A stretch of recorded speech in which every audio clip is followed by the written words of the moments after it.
The What is glass this? conference room FBI, we need erupted to in talk. chaos This as is Marcus outrageous! King's hand Sir, struck please the calm tray, down. sending coffee cascading through the air like a brown fountain.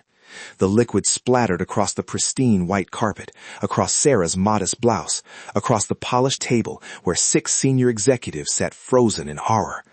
Marcus's face had turned a shade of purple that matched his Italian silk tie, veins bulging at his temples as he screamed at the young woman standing before him with trembling hands.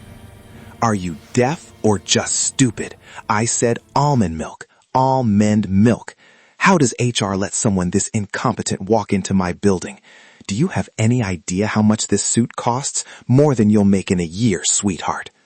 The room fell into suffocating silence.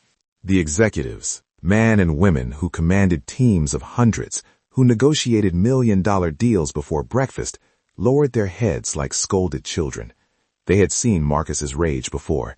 They knew the protocol. Stay quiet, stay invisible, and pray you weren't next. Sarah didn't cry.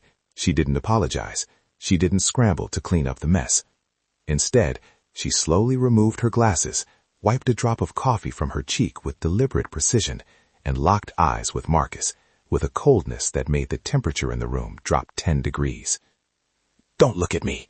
Get out of my sight. You're fired. Pack your things and get out of my building right now."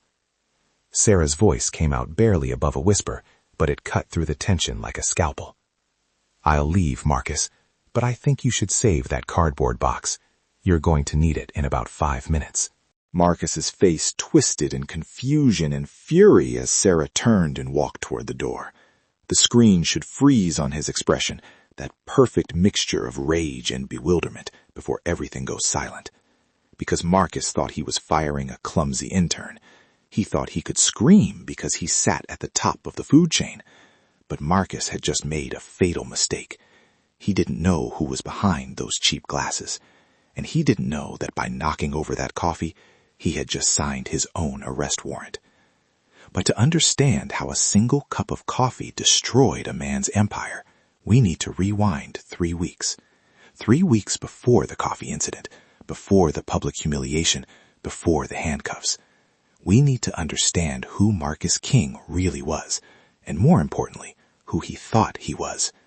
Marcus arrived at the Vertex Tech headquarters every morning at exactly 9:15, not because he started work at 9:15, but because arriving later than everyone else was a power move.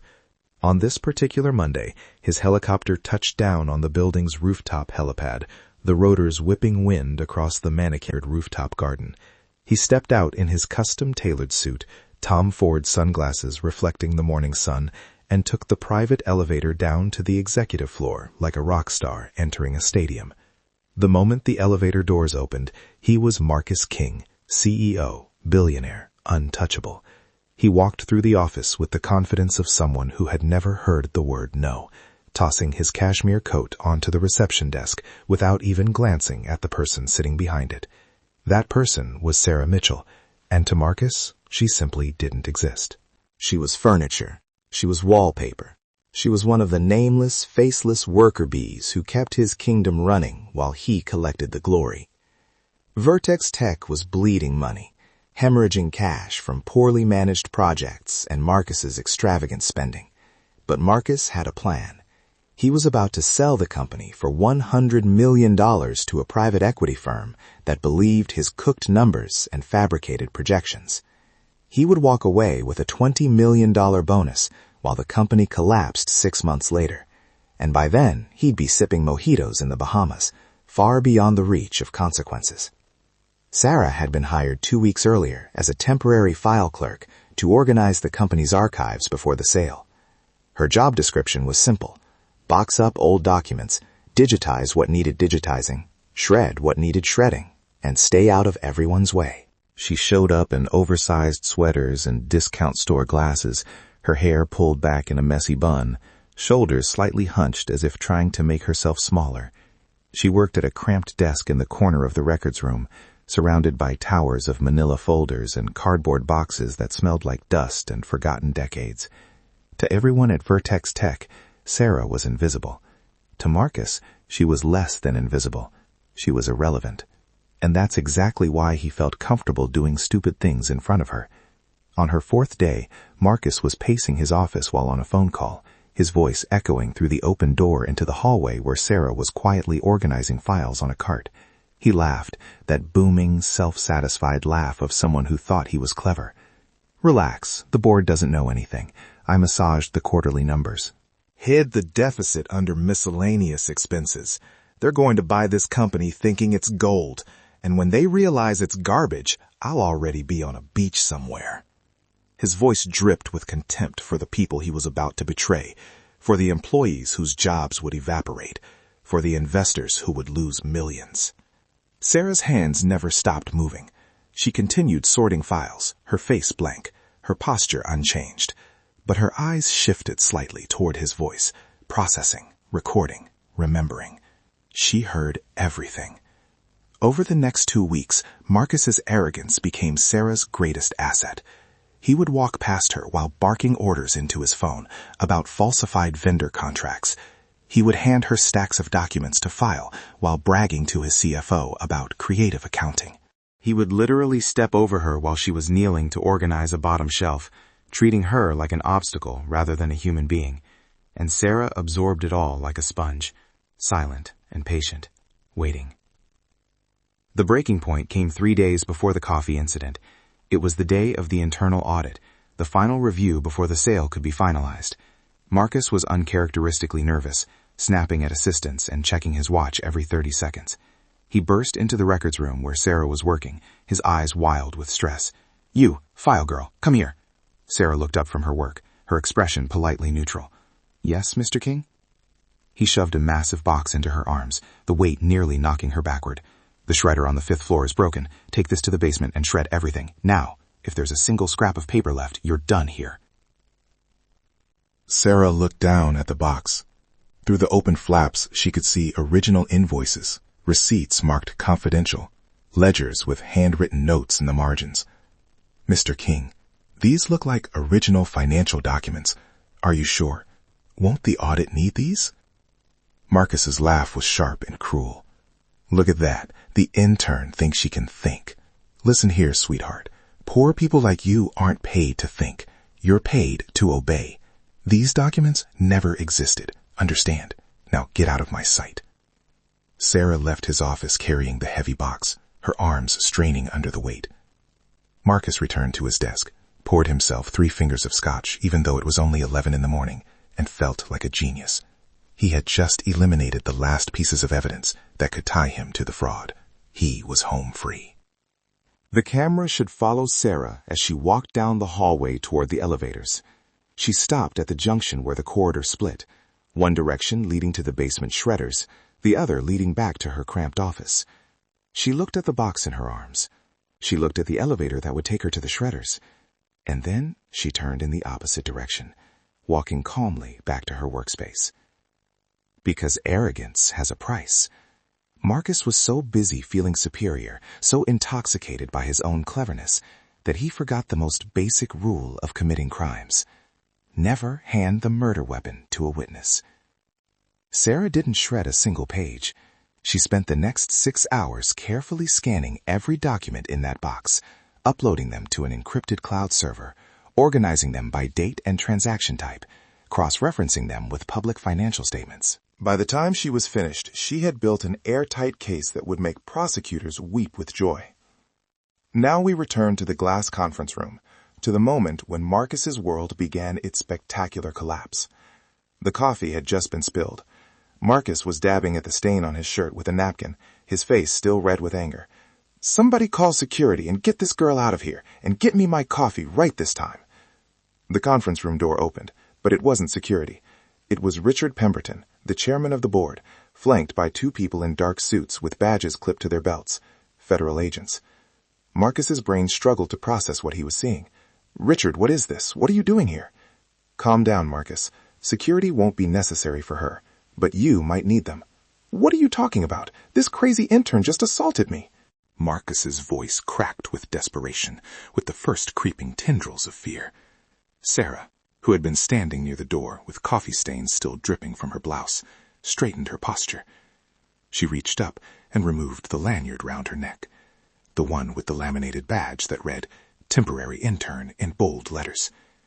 She tossed it onto the conference table, where it landed with a small slap. And then she reached to her belt and pulled aside her cardigan to reveal a second badge. This one leather and official, embossed with gold lettering. My name isn't File Girl Marcus. I'm Sarah Vance, Senior Forensic Auditor, and I was sent here by corporate headquarters to investigate allegations of financial fraud.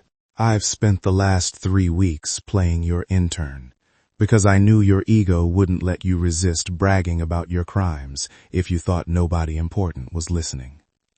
The color drained from Marcus's face like water from a broken dam. His mouth opened and closed soundlessly. His eyes darted from Sarah to the badge, to Richard, to the federal agents, and back to Sarah. The world as he knew it was ending in real time. You were serving coffee. His voice came out as barely a whisper. Yes. And while you were sending me to fetch coffee, I was copying your hard drive. While you were humiliating me about my clothes, I was photographing the fake invoices you ordered me to shred. While you were treating me like I was stupid, I was building a case that's going to send you to prison for the next decade. Sarah walked to the head of the conference table and opened her laptop. She connected it to the large display screen that dominated one wall, the same screen Marcus had used countless times to present his fabricated success stories to the board. But instead of pie charts and growth projections, the screen filled with a video. It was Marcus in his office, his voice clear as crystal through the hidden microphone Sarah had planted in a potted plant. They're going to buy this company thinking it's gold, and when they realize it's garbage, I'll already be on a beach somewhere. The executives around the table gasped. Richard Pemberton's jaw clenched so hard a muscle twitched in his cheek. The federal agents stepped closer, their hands moving to the handcuffs on their belts. Sarah advanced the presentation. Gentlemen, the profits Mr. King presented to you are fiction. Here are the real numbers. Embezzlement, tax fraud, wire fraud, conspiracy to commit securities fraud. All of it documented, all of it verifiable, and all of it handed to me personally by the CEO himself.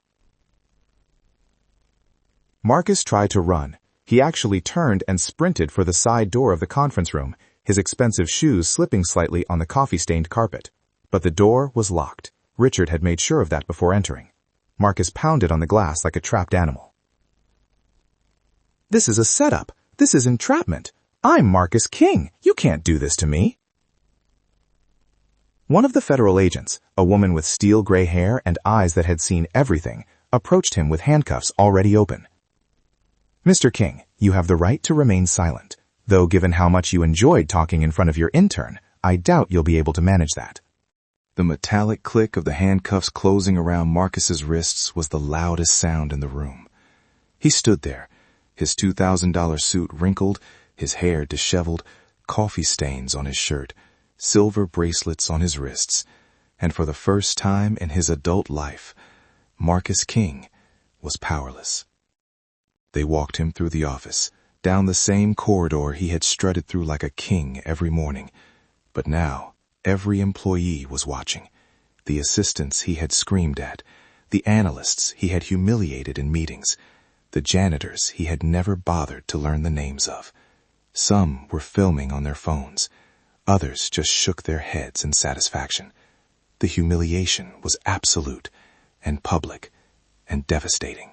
As they loaded him into the unmarked car in the underground garage, Marcus caught one last glimpse of Sarah standing in the lobby, briefcase in hand, talking calmly with Richard Pemberton. She looked nothing like the meek intern who had served him coffee that morning. She stood tall, confident, professional. She was everything he had pretended to be. Before we wrap up this story, I need you to hit that subscribe button for Money Stories That Matter, because stories like this, stories about karma, justice, and the price of arrogance, these are the stories we bring you every single week. Don't let the algorithm hide these lessons from you. Click subscribe right now. The investigation that followed was swift and brutal. Sarah's documentation was so thorough that Marcus's lawyers advised him to take a plea deal within 48 hours. The fraudulent sale fell through immediately. The private equity firm sued Marcus personally for attempted fraud. The SEC opened its own investigation. The IRS got involved. By the end of the week, Marcus's assets were frozen, his bank accounts emptied by legal fees, his reputation destroyed so completely that even his country club revoked his membership. Vertex Tech survived, barely, after Richard Pemberton brought in a crisis management team and Sarah's audit helped them restructure the real numbers. Half the company was sold off to cover debts. Hundreds of jobs were lost. But the alternative, complete collapse under Marcus's fraud, would have been worse. Sarah Vance received a commendation from the board and a promotion to lead the entire forensic division. She gave one interview to a business magazine where she said something that became a viral quote. "I didn't take this assignment because I enjoy humiliation. I took it because stopping fraud requires getting close to fraudsters, and fraudsters always underestimate women, especially women they think are beneath them. That's their weakness and our advantage." Marcus King pleaded guilty to 11 counts of fraud and was sentenced to 8 years in federal prison. His lawyers managed to get him into a minimum security facility, but prison is prison, and for a man who once flew helicopters to work and wore suits worth more than cars, the fall was catastrophic. His wife divorced him before the trial ended. His children changed their last name. His former friends deleted his contact information and pretended they had never known him well. In prison, Marcus had plenty of time to think about that moment in the conference room, about the coffee, about the intern he had screamed at. About how his arrogance had been so complete, so total, that he had literally handed evidence of his crimes to a federal investigator because he assumed she was too stupid and too poor to matter. The lesson here isn't complicated, but it's one that powerful people forget constantly. Marcus didn't lose everything because the company was failing. Companies fail all the time, and CEOs land softly with golden parachutes and second chances. Marcus lost everything because he judged people by their clothes instead of their minds. He assumed that power and wealth made him untouchable, that treating people like trash had no consequences as long as those people had no status. He was wrong. Sarah wasn't an exception. She was a reminder. A reminder that the person you're yelling at might be smarter than you. The intern you're humiliating might be the one who decides your fate. The employee you treat like furniture might be the only thing standing between you and complete destruction. Before you click away, drop a comment below. Have you ever witnessed someone get instant karma for treating others badly? Have you ever been underestimated because of how you looked or where you came from? Share your story because these conversations matter, and I read every single comment. And if you haven't subscribed to Money Stories That Matter yet, what are you waiting for? This is your second and final reminder. Click that button because we've got more stories coming that will blow your mind. Sarah Vance left Vertex Tech 6 months after Marcus's sentencing. She accepted a position at a major consulting firm, where she now leads undercover investigations for corporate boards who suspect fraud. She still dresses modestly when she goes undercover. She still makes herself forgettable, and she still listens very carefully when powerful men think nobody important is in the room. As for Marcus, he's currently 2 years into his sentence. He works in the prison library, organizing files and checking out books to other inmates. It's quiet work, humble work, the kind of work he used to think was beneath him. And every day when he stamps the due date on a library card, he probably thinks about that coffee, about how the most expensive cup of coffee in history wasn't the one that cost money. It was the one that cost him everything. The ego is the only prison where the inmate locks his own cell. Treat people with respect, not because they might be undercover auditors, though that's a good practical reason. Treat people with respect because it's the right thing to do. Because everyone you meet is carrying knowledge you don't have, fighting battles you can't see, and deserving of basic human dignity, regardless of their job title or bank balance. And if you can't manage that, if your ego is too big and your empathy too small, then at least make sure the intern isn't recording. That's it for today's story here on Money Stories That Matter. If this taught you something, moved you, or made you think twice about how you treat others, share it. Send it to someone who needs to hear it. And I'll see you in the next one, where we'll dive into another story about money, power, and the lessons people learn the hard way.